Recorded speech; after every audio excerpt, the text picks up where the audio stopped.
Fala galera, tudo bem? Aqui é o Léo. Nós estamos começando mais um podcast, hoje com um tema muito interessante: pegação, propósito e namoro.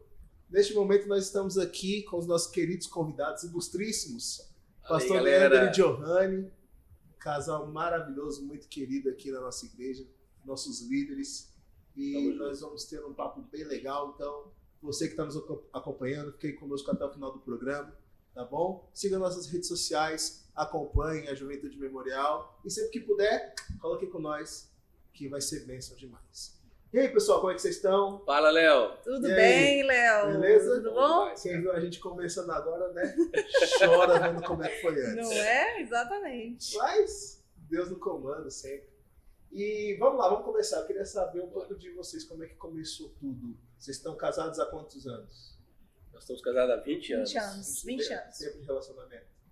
24. É que nós namoramos 4 4 anos. anos. Sim. Quem deu o bote primeiro? Quem deu bote? É. Cara, eu insisti É bastante. sempre o né? homem, né, Léo? Não pode ser a mulher. Eu fiquei na cola Não porque vivemos tempos, mas... eu fiquei em cima, porque senão acho que não saía nada. É? É, menino difícil, cara, difícil. Não sei se você que tá em casa já passou por isso. Você tá afim de alguém, você tenta, tem que partir pra oração, porque aí é só com Deus mesmo. Mas também Deus não força nada a ninguém, né? Força Tem não. que criar uma vergonha aí, né? Quem ama espera, mas quem espera demais. É verdade, é verdade. E a gente tá amadurecendo, né? Quando a gente chegou pra namorar, por exemplo, eu perguntei, você quer namorar comigo? A resposta dela foi taxativa, não. Aí na hora eu falei, tudo bem. Uma resposta meio, confesso, meio estranha, pecaminosa. Eu falei, mas você quer então, pelo menos, a gente beijar e tal, ficar? Ela, pode ser. E começou assim. Cara, mas... Quer dizer, foi um início meio turbulento, mas acho que no meio do caminho a gente acertou os pontos. Namoro é coisa séria, né, Léo? Namoro é coisa séria. Namoro é compromisso. Namoro é compromisso. Que isso. Ai. Quer dizer que a fase inicial foi só um estágio aí. Foi. Estágio, Uma coisa meio isso. usada aí. Foi um namoro sem compromisso. É, depois foi efetivado. Foi. Depois foi. Foi de uns 2 anos. Demorou 2 anos ainda, acredita? Galera, 2 anos ainda pra conseguir namorar essa menina de verdade. Eita Deus. Porque a gente teve ali o nosso rolê, né? 1 semana, 2 semanas e depois acabou, Sumiu. sumiu. Ela seguiu a vida dela, eu fiquei esperançoso também, fui por outras direções e depois nós... Ficou esperançoso em outras direções. Esperançoso, Aí nós começamos a conversar mais depois, ela começou a participar de ensaios, dos coros, a gente teve mais contato. Então acho que nessa aproximação mais intensa, que acho que tudo começou a rolar de verdade mesmo. Entendi. Então, assim, vocês estão cuidando de juventude e tal, já tem um tempo, né? Vocês sempre têm um ministério aí bem único.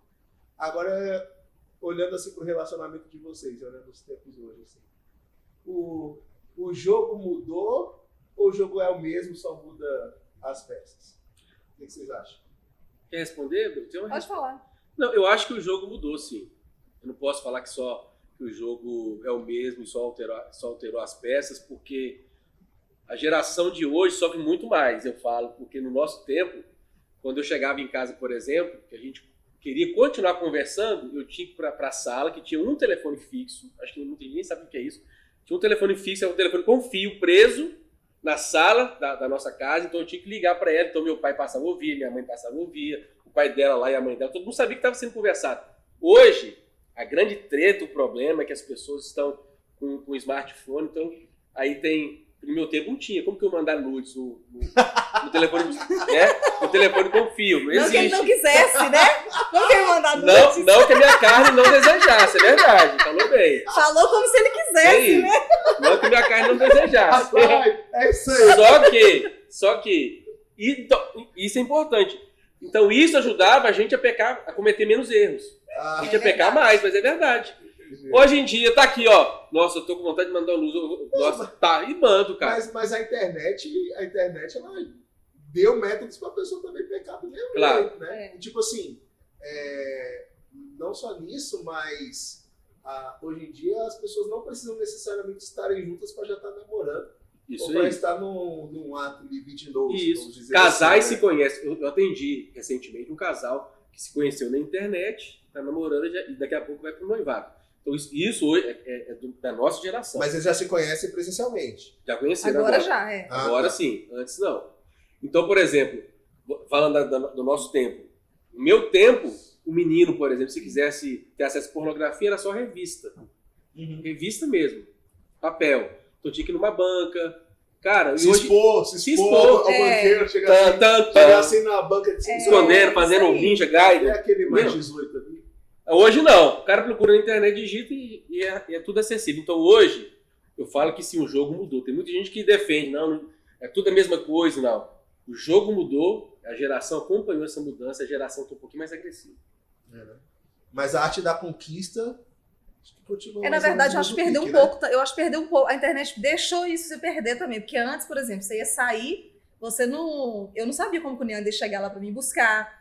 Né? Ele não sabia como que eu estava. Sim. Eu não ficava postando fotos todo o tempo na internet, entendeu? Para poder todo mundo ver como que eu estava, a roupa que eu estava. Então tinha a questão do romantismo, né? Na verdade. Então tinha aquela questão do suspense, da conquista, né? Igual a gente brincou que o homem... Não, quem começou foi ele, claro que foi ele. Porque para nós, naquela época, era isso. É o homem que tinha que tomar iniciativa.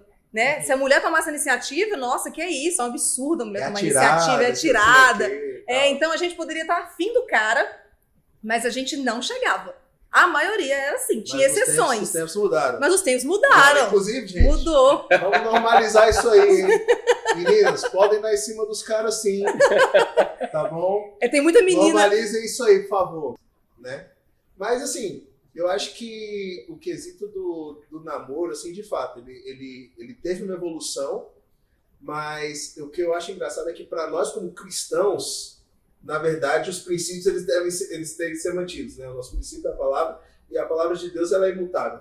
Agora, como é que a gente traz para o nosso... A gente já falou aqui que o contexto, não só do namoro, como da conquista, assim, em termos sociais e humanos, mudaram. Né? Agora, em contextos cristãos, assim, como é que a gente consegue contextualizar aquilo que a Bíblia nos ensina para os nossos tempos de hoje, como era no tempo de vocês também? Na verdade, como você mesmo falou, a Bíblia é imutável.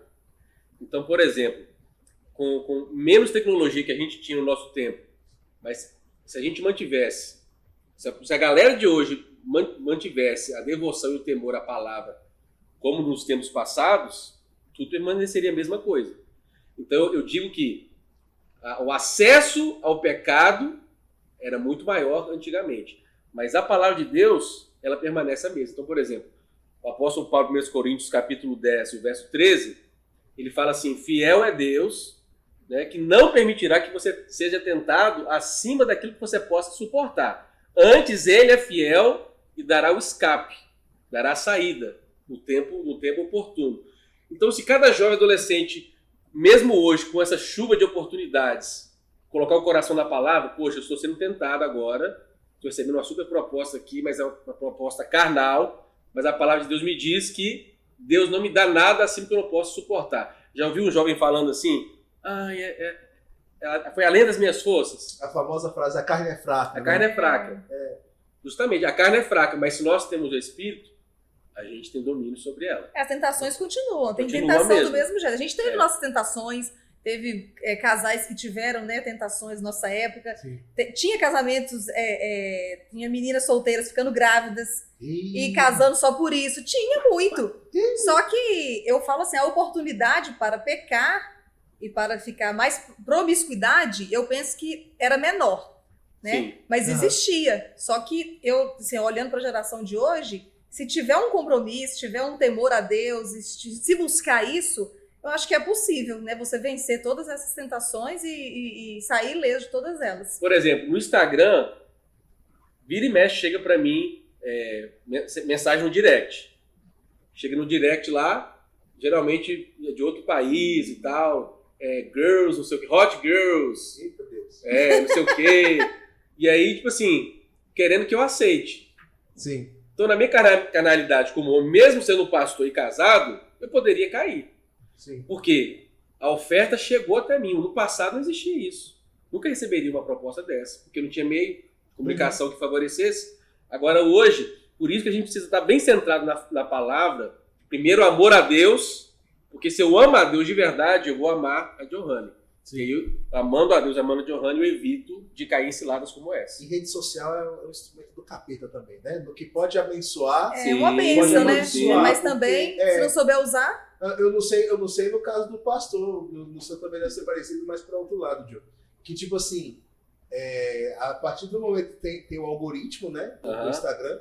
E aí, quando o algoritmo entende que você é um homem heterossexual, que não sei o quê, do nada, às vezes, no explorar, exatamente. parece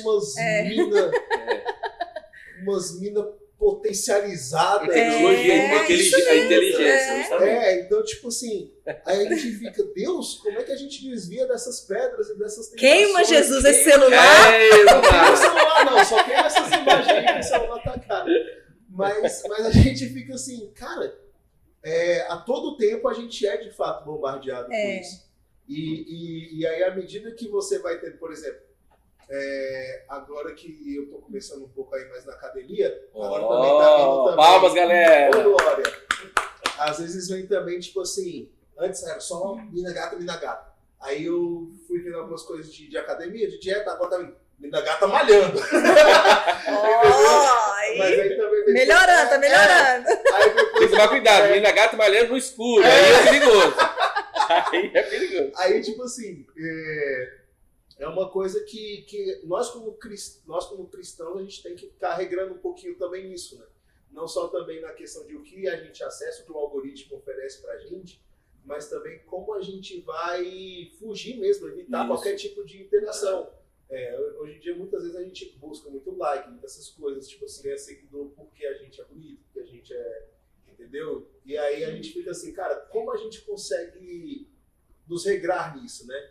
Como a gente não alimentar o nosso ego com tanta gente bonita querendo seguir a gente, mandando mensagem, e ainda conseguir manter ali um caminho reto. Né? Por isso, uma máxima que eu uso, uma frase para mim é o seguinte: quanto mais perto de Deus eu permaneço, mais forte espiritual eu me torno. Quanto mais distante dessa realidade de Cristo, devocional, mais carnal eu me torno. Então, essa é a realidade. Então, o jovem adolescente, né, o nosso foco, se ele estiver firme com Cristo, não estou dizendo que ele não vai cair, mas a probabilidade ela reduz drasticamente. Sim. Entendeu? Porque os ataques continuarão chegando de todos os lados. Só que aí a couraça, o capacete... E para o homem é muito mais difícil, eu penso, porque o homem ele é atraído por aquilo que ele vê, né? A mulher, ela tem que estar em contato, o cara tem que chegar, tem que chavecar, tem que, como diz o meu pai falava, tem que chegar no pé do ouvido, fazer ela rupiar. E aí é diferente, entendeu? Então, tipo assim, talvez a internet... Eu sei que existem moças e meninas que são atraídas pelo que vê. Claro e tal, mas é muito raro, assim, é minoria, eu penso, porque a gente precisa do toque, tá junto, aquela coisa toda para poder cair numa tentação, por exemplo, entendeu? Entendi. Então, eu costumo falar que talvez algumas vão querer me bater, né, depois disso, mas eu falo que no relacionamento, por exemplo, no namoro, quando o bicho começa a pegar, né, a gente começa a esquentar, eu acho que a mulher tem muito mais condições de parar do que o homem, entendeu?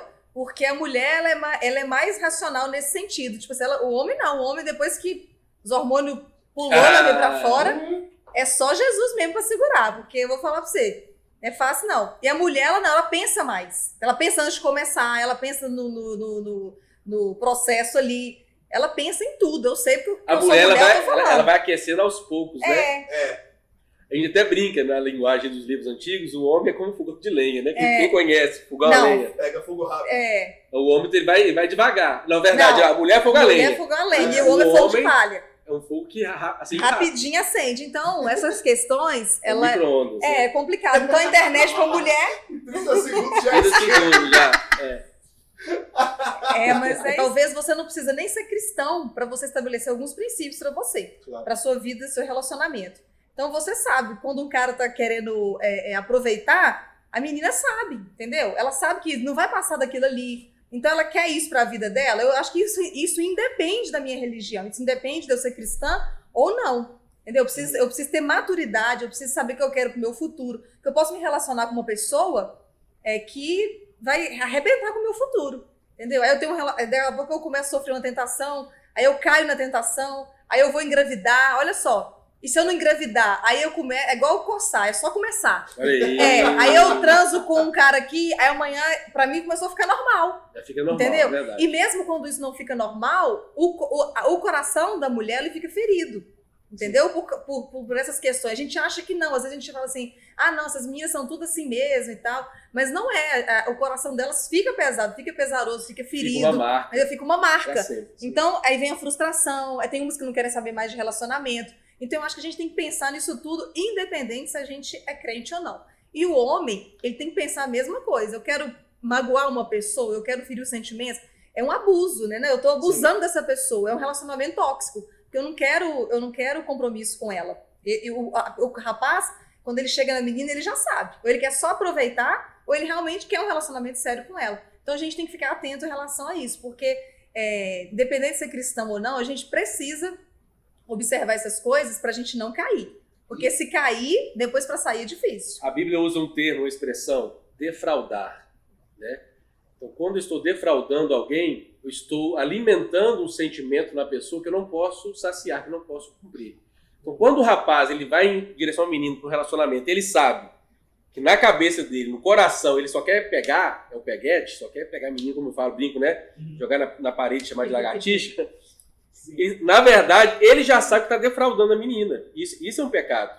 Porque, de repente, eu já tenho essa intenção, mas o coração dela, ela está alimentando, tipo, nossa, se der certo, a gente vai namorar. É o meu príncipe. Isso. Tipo isso. Mas eu sei que tudo não parte de uma brincadeira. E isso acontece muito, de pessoas que acabam ficando feridas. E tipo assim, isso é muito importante que vocês estão trazendo, porque também fica aquela questão, né? Hoje em dia, eu não sei, vocês começaram a namorar com quantos anos? 16. Vocês não foram os primeiros namorados um do outro? Não.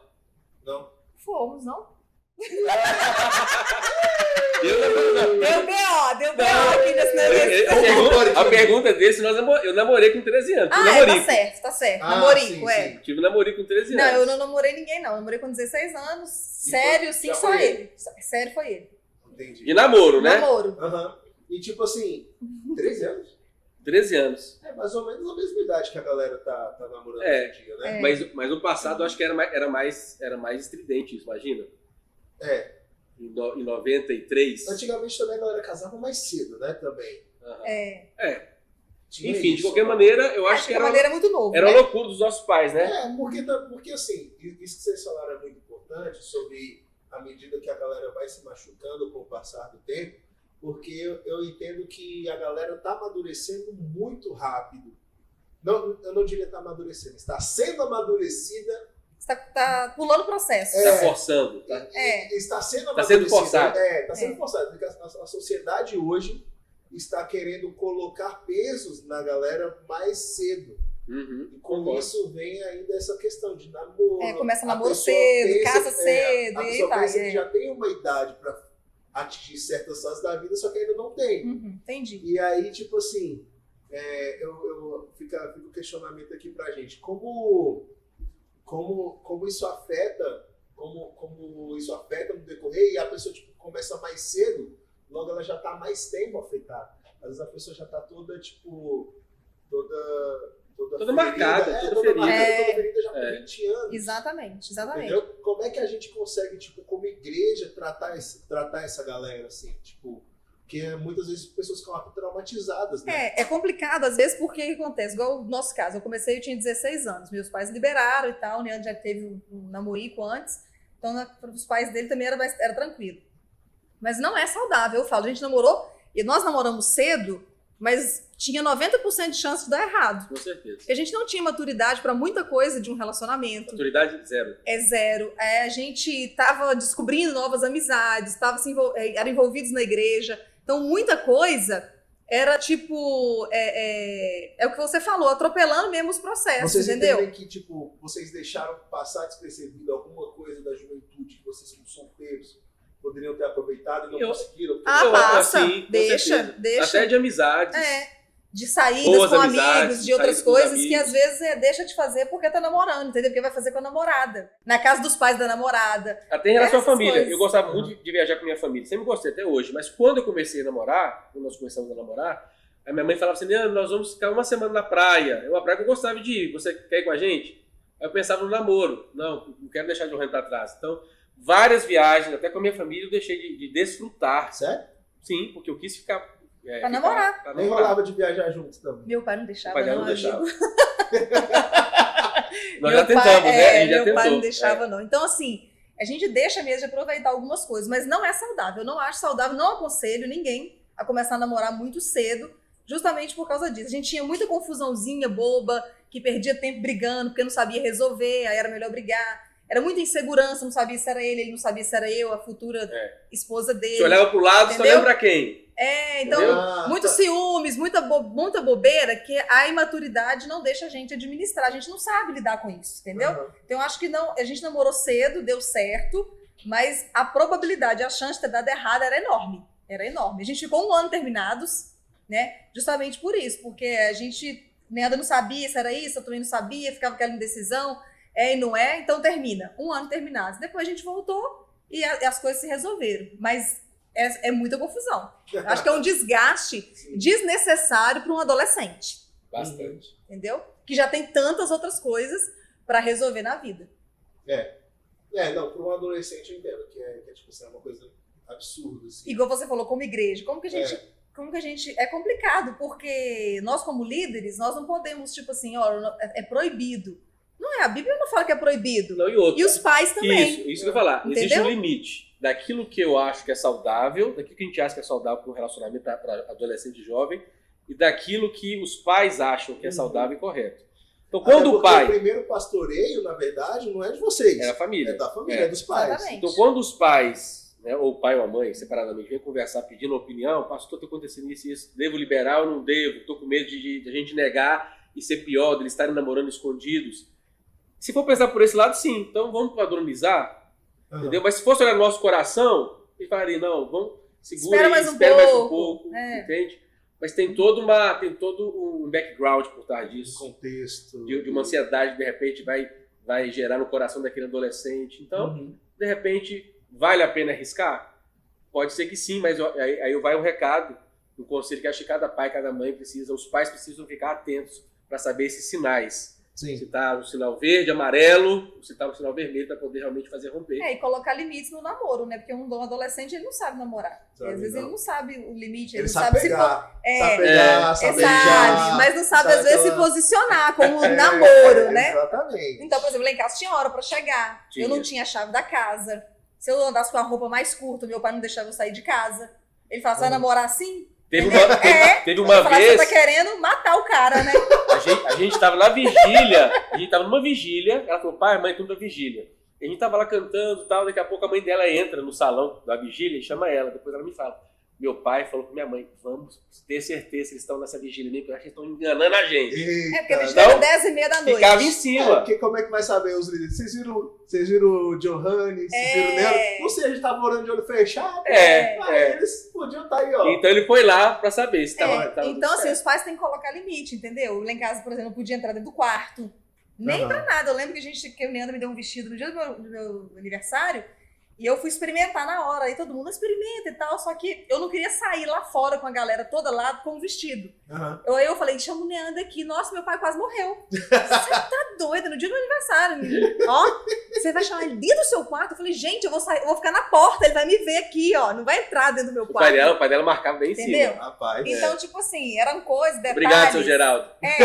Finado. Mas hoje a gente vê, depois, né, que a gente, na época eu ficava com raiva, eu acho meu pai exagerado, eu falava isso. Eu falo assim, ele faz um monte de coisa errada e acho que a gente vai fazer também. Era assim. Sim. Então, eu falo o seguinte, hoje, depois com a maturidade que a gente vê que é o cuidado mesmo dos pais, entendeu? Com a gente. E que vale a pena. Porque talvez se ele tivesse liberado muita coisa, eu tinha me perdido.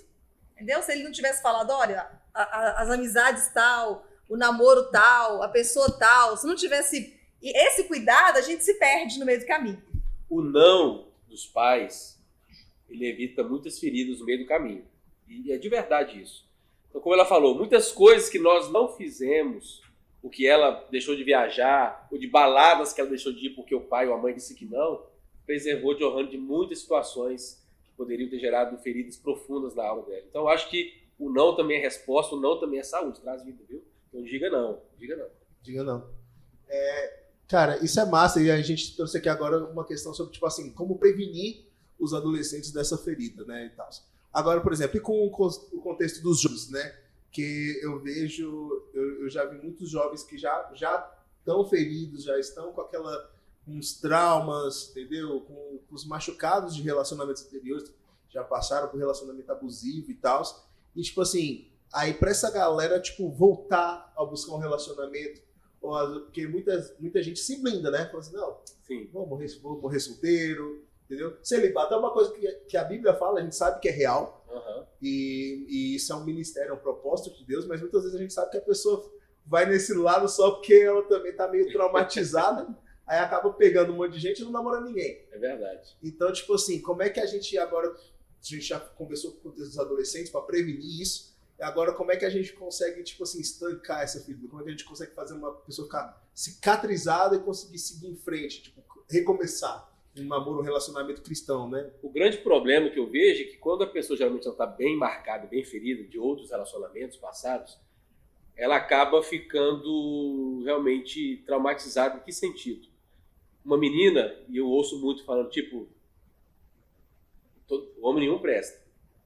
Mas por que homem nenhum presta? Olha, ela fez ela colocou todos os homens no pacote. Já generalizou. Justamente. Entendeu? Então todos não prestam. Aí você começa a conversar com aquela menina e ela fala, não, pastor, na verdade não é que todos não prestam, porque eu tive uma pessoa em determinado ano da minha vida. Então, eu acho que o processo de restauração começa primeiro com você liberando o perdão. Eu preciso perdoar aquele que me ofendeu, aquele que me agrediu. Porque enquanto essa pessoa não liberar esse perdão, mesmo que ela não chegue para a pessoa, talvez não tenha mais oportunidade, a pessoa mudou, a pessoa morreu, eu não sei. Mas ela no coração diante de Deus, Senhor, eu preciso liberar o perdão, eu quero perdoar essa pessoa no meu coração diante de Ti. Porque esse é o primeiro passo, Léo, para que um jovem ferido ele consiga começar a respirar, sem o peso da culpa, sem o peso das marcas do passado. Então, a gente precisa colocar na nossa balança isso. Eu quero viver, eu quero, porque quem está ferido não é que não quer ter nenhum relacionamento. Você sabe disso, né? Sim, claro. Não, eu quero namorar, só que a pessoa fica com medo. Fica traumatizada, ela não sabe como avançar. De ter uma repetição. Às vezes qualquer coisa que, tipo assim, que o cara faça, aquilo já é gatilho pra pessoa. Justamente. Ela já quer, tipo, acabar logo com tudo, fala, não, vai dar certo não, e tal, e às vezes que ela fica, tipo, se ferindo. Ela fica se machucando. Então, o primeiro passo, eu diria, é o perdão. Uhum. O segundo passo é a pessoa ter uma maturidade, aí eu estou falando de um jovem maduro, ferido de outros relacionamentos, de conseguir olhar e pensar assim, olha, eu fui ferido por tal pessoa. Quais eram as características desse relacionamento? Era um relacionamento abusivo? Era um cara agressivo? Era um camarada que gostava de ficar mais isolado, longe dos amigos? Era uma pessoa que xingava, brigava com os pais? Então, ela fazendo uma análise de como foi esse relacionamento negativo, para que agora já exercido o perdão sobre aquela pessoa, ela estabeleceu critérios para o próximo namoro. Sabe? Então, a pessoa com quem eu vou namorar agora, que eu vou me relacionar, meu coração está mais leve agora. Então, ela começar a ponderar situações e características da pessoa que realmente definam características e marcas que distinguam completamente da pessoa que a feriu no passado. Entendeu? Sim, entendi. Não sei se a Jo quer acrescentar alguma coisa nesse sentido. Não, eu acho que só... E pensar também que ninguém é igual a ninguém, né? Não é porque uma pessoa feriu, uma pessoa machucou, que ninguém mais presta, que homem nenhum presta, que mulher nenhuma presta. Né? Eu acho que a gente também tem que ter o olhar para isso também. E todo mundo merece ter uma segunda chance, né? Inclusive a pessoa que foi ferida, né? Sim, claro. E nesse sentido, eu acho que da segunda chance, a pessoa se dá essa segunda chance, né? Exatamente. Eu quero me dar. Eu quero começar a sonhar, eu quero viver. Então, porque se essa pessoa, imagina uma ferida, né? Eu caí ali correndo e tal, e machuquei aqui, uma ferida aberta. Se eu sempre estou ali mexendo, aquilo nunca cicatriza. Então eu preciso passar um remédio, um bálsamo, né? No caso espiritual, um bálsamo, né? E observar com o tempo, aquilo vai cicatrizar, entende? Então quando a pessoa começa a fazer isso, permitir que o tempo venha curar a cicatriz, esse processo do recomeçar, de dar uma chance para outra pessoa, é muito mais fácil de nascer, muito mais fácil de surgir. Entendi. Então, a gente falou aqui sobre, no tema do nosso podcast, pegação, propósito, né? E namoro. A gente falou de pegação, a gente falou de namoro. Agora vamos falar um pouco sobre a questão do propósito, né? Como agora a gente está trazendo um contexto de duas pessoas cristãs que estão namorando já e agora elas querem visar a questão do casamento, visar a questão de dar um passo adiante, de seguir uma vida mesmo, né? Isso requer todo um outro processo, toda uma avaliação do casal, né, de relacionamento que eles estão tendo para poder começar aquela vida e se tornar uma só carne mesmo, como a Bíblia fala, né? Como é que a gente pode, como igreja, aconselhar essa galera a fazer o melhor caminho para estar nesse mesmo propósito, para um casamento que seja bênção, assim, né? Que os dois estejam alinhados num só propósito? Eu acho assim que sempre falo isso. Namoro, ele precisa ter um propósito. Talvez ele vai começar, o namoro vai começar com um propósito, mas nem sempre ele vai acabar com um casamento. Uhum. Porque pode ser um namoro sério, pode ter um compromisso, mas não vai chegar no casamento. Porque o casamento, na verdade, porque o namoro ele é só um propósito, mas o casamento ele é o quê? Ele é a união de propósitos. Já é a consumação daquilo. Então, na verdade, quando eu resolvi casar com o Leandro, quando um casal ele se relaciona e ele resolve dar espaço para o casamento, ele tem que estar bem definido se eles têm propósitos. Não é que eles sejam iguais, não precisam ser pessoas iguais. Eu, por exemplo, sou totalmente diferente do Leandro, em tudo. Em tudo. É verdade, você foi ordenado pastor já casado? Já casado. A gente casou e fomos pro seminário. Nós casamos em 2002, fui ordenado no final de 2005, eu já estava casado. Então você já estava pensando em ser pastor quando namorava com ela. Isso. Sim. E aí vocês tiveram que alinhar esse propósito. Exatamente. Como é que foi isso aí? Então, o Leandro já tinha um chamado, né? Só que tava lutando, relutando e aquela coisa toda. Eu tenho um chamado. E a gente ficou um ano terminados, como eu falei. E depois desse ano a gente voltou. E quando a gente voltou, depois de um ano, a gente resolveu noivar e casar. Aí ele falou, não, Deus tem falado comigo isso e tal. A gente teve várias experiências, a gente orou. E Deus foi falando comigo, foi falando com ele. E aí a gente resolveu casar e ir pro seminário. Então, eu acho assim, quando quando é propósito de Deus, aquele casamento, Deus vai confirmando. Sim. Deus vai mostrando, né? Deus vai engatilhando as coisas. Agora, o nosso propósito era o quê? Era ministerial. Então, não tinha como eu estar... eu não fui pro seminário por causa do Neandre. Eu também tenho um chamado. Entendeu? Se tivesse, eu não teria ido. Eu poderia ter ido, ter feito uma outra faculdade lá, ter feito uma outra coisa totalmente diferente. Entendi. Entendeu? Mas eu penso assim, tirando a parte ministerial, um relacionamento normal, digamos assim. Relacionamento de pastor. Não. Isso aí, o inimigo tirando aqui, essa parte ministerial, eu penso assim, os dois precisam estar no mesmo propósito, de vida. Sim. De vida. Talvez não seja um propósito de vida ministerial, mas eu preciso saber qual que é o propósito dessa pessoa para a vida dela, o que ela pensa para a vida, o que ela pensa para o futuro, se encaixa com o meu propósito. Aonde essa pessoa quer chegar? Onde ela quer chegar? O meu propósito, então, encaixa com o dela? Porque, de repente, eu tenho um propósito no meio do caminho que o Leandro não vai aprovar, não vai dar certo. Porque isso aí também já seria julgo desigual, né? Justamente. Isso seria, não seria? Porque também julgo desigual não é só questão, tipo, ele é cristão e ela Justamente. não, e vice-versa. O julgo desigual é uma carga descompensada. É bem mais Tanto espiritualmente falando, como também de propósitos. Né? Espiritualmente nem se fala. Porque se você tem um parceiro ali, né, o seu namorado, o seu noivo, ele acredita em Deus, teme a Deus, e a noiva, ou a namorada, não teme a Deus, ou seja, o relacionamento ele fica pendente. Por quê? Porque você do lado tem uma pessoa que acredita, tem uma bagagem de fé, do outro lado você tem uma pessoa totalmente descrente. Entende? Então, que propósito está nisso aqui?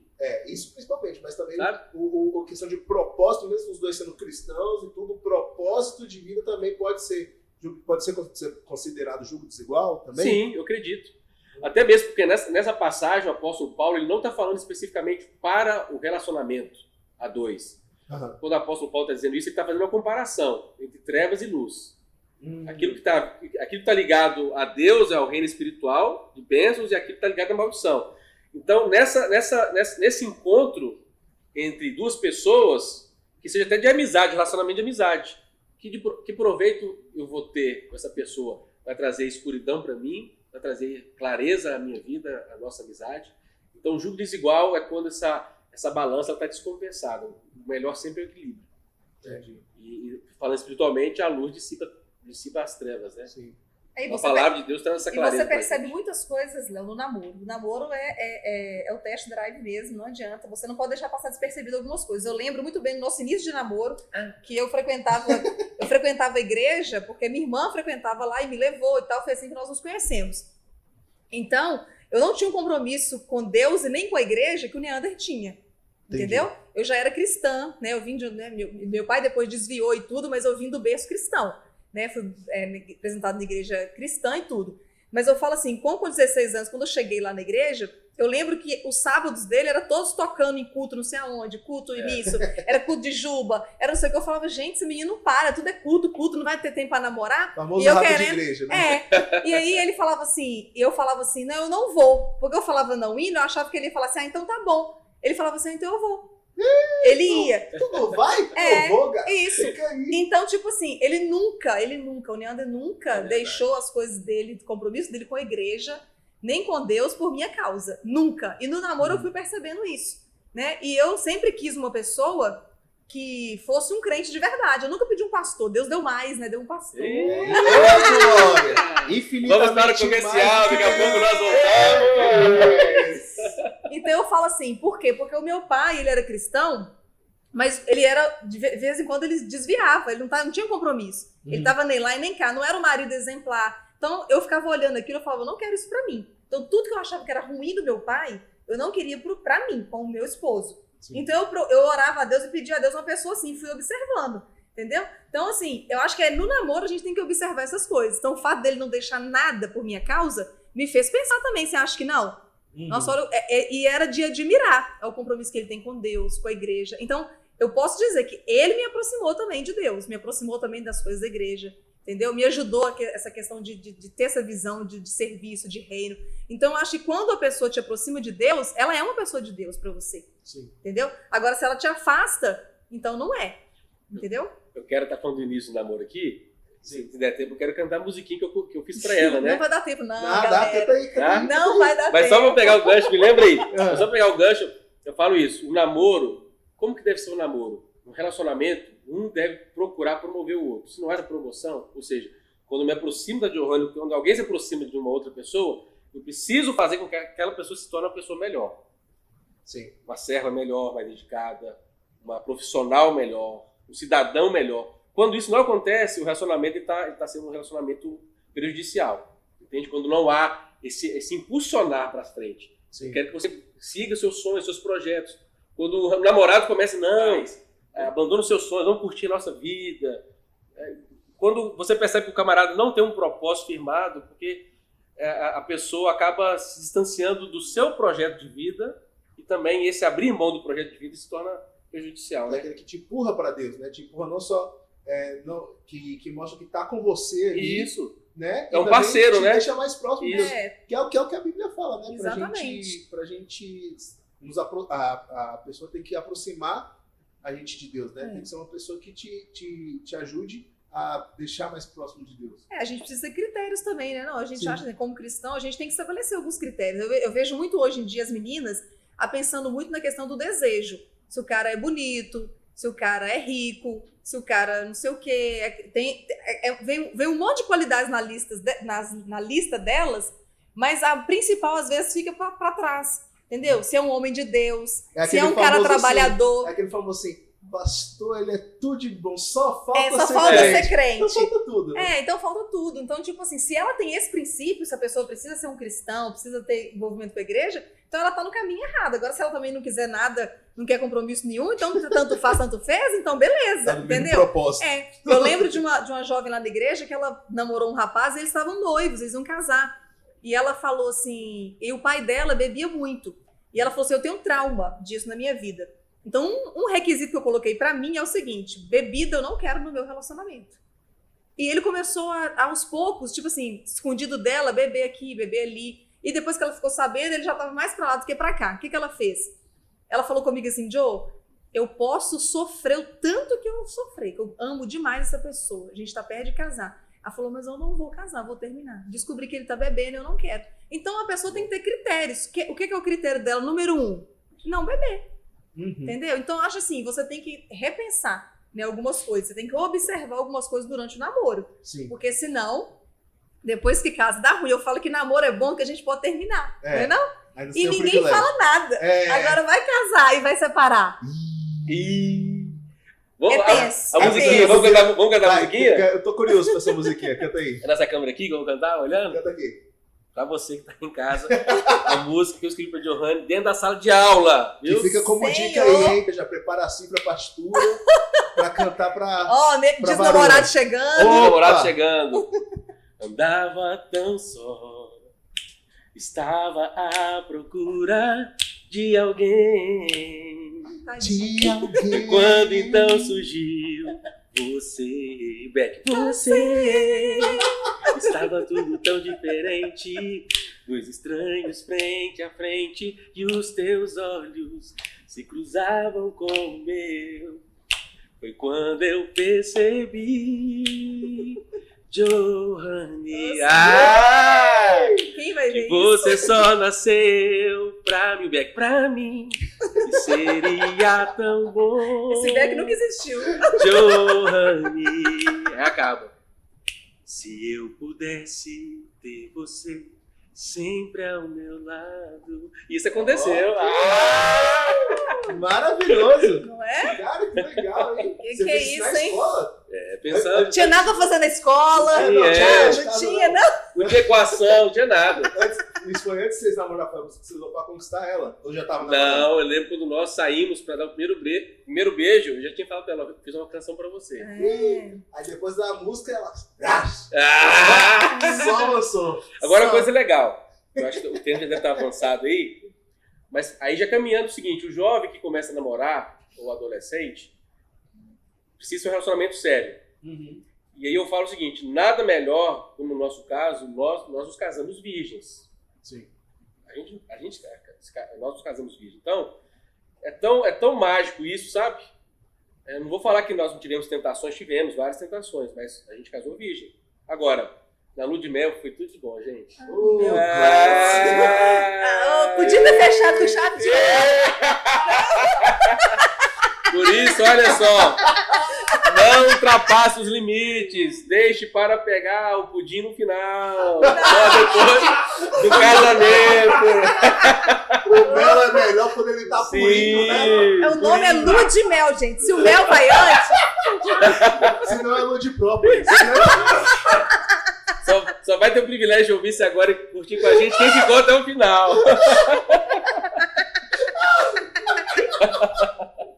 Então, olha só, o amor tudo sofre, tudo crê, tudo espera, tudo suporta. Pastor, não tô aguentando, a gente... Então, aguenta, gente, aguenta sim, aguenta. Evite ficar sozinho. Aguenta. Vai para lugares onde está movimentado com os seus amigos, familiares, sabe? Não se... É correr mesmo, gente, é correr. Pegar as coisas e, vazar. Igual quando a mulher de Potifar tava com... Não é? Léo, tô lembrando aqui, eu não vou cair em tentação, não vou cair em tentação. Agora aqui, pra saideira mesmo, pra gente encerrar, só pra vocês falarem pro pessoal aí, trazer um pouco pra eles, quais são, vocês como liderança mesmo da juventude, quais são os planos que vocês têm pra juventude em relação a isso? Relacionamento, namoro, propósito de casamento, o que Deus tem colocado no coração de vocês para trabalhar com a juventude memorial sobre isso? Então, uma das coisas que nós fizemos, assim que nós chegamos aqui, eu lembro que em 2020 ainda, no final do ano, nós começamos com aquele curso Nós Dois, que se estendeu até o início de 2021. Eu fiz a segunda edição. Isso. Porque querendo ou não, isso aí você vai construindo uma base. É tudo que você precisa saber? Não. Mas é uma construção de pensamento, de ideias, de maturidade. Entende?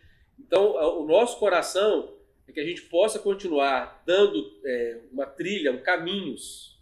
Nós não vamos chegar com uma receita pronta para nenhum jovem, você tem que fazer isso, obrigado a fazer, não. Mas apontar direções, apontar caminhos para que o jovem se sinta mais seguro. Sim. E quando começar o relacionamento, o que ele pode fazer, o que ele pode evitar, entende? Então aí nós dois a gente deu uma segurada, mas, por exemplo, todo ano a gente tem a nossa noite do compromisso, quem me espera. Sim. Pelo menos para aquela pessoa, mesmo solteira, ela possa pensar, poxa, eu preciso manter minha santidade, minha pureza. Mesmo solteiro, porque o solteiro ele precisa estar namorando para poder cair em tentação. Lógico. Entendeu? Ele pode cair em tentação de várias maneiras, e quem está em casa sabe muito bem o que eu estou falando. Então, eu acho que é apontar direções, apontar caminhos. E o nosso desejo, nós conversamos recentemente isso, a gente pegar um grupo de jovens que estão namorando e a gente trazer mais para perto também. Para a gente conseguir passar um pouquinho de uma experiência, de bagagem, de vida, de coisa que deu certo, coisa que deu errado, entendeu? É que na nossa época, é bom frisar isso aqui, como liderança, como líderes, é até bom. Porque na nossa época a gente não tinha essas oportunidades. Se eu quisesse falar de namoro, eu tinha que falar com o pai dele, que era o pastor da igreja. A gente não tinha essa oportunidade, esse privilégio que a geração de hoje tem no mundo inteiro, que é um pastor de juventude, com um gabinete aberto para a juventude chegar, vir conversar, tirar dúvidas. E a gente também compartilhar a experiência, porque quando a gente já tem 20 anos de casado, então tivemos 4 anos de relacionamento. Querendo ou não, tem coisas que acontecem no namoro que a gente pode ajudar, falando sobre, a gente conversou um pouco tempo ali, eu falo, não tem coisa, gente, que eu sei como é que é cabeça de mulher, cabeça do homem, né? Por quê? Porque a experiência traz isso. Não sou a mais experiente, eu vou viver muita coisa ainda. Mas até aqui, né, o que eu posso compartilhar, o que a gente pode compartilhar, essa é a ideia. É a juventude também se abrir para isso. Sim. Porque muitas vezes o que acontece é o seguinte, a gente deixa para remediar. Né? Aí na hora que o caldo entorna, aí vem o pai, a mãe, os filhos, aí vem todo mundo, pastor, o que aconteceu? Ah, agora já deu BO.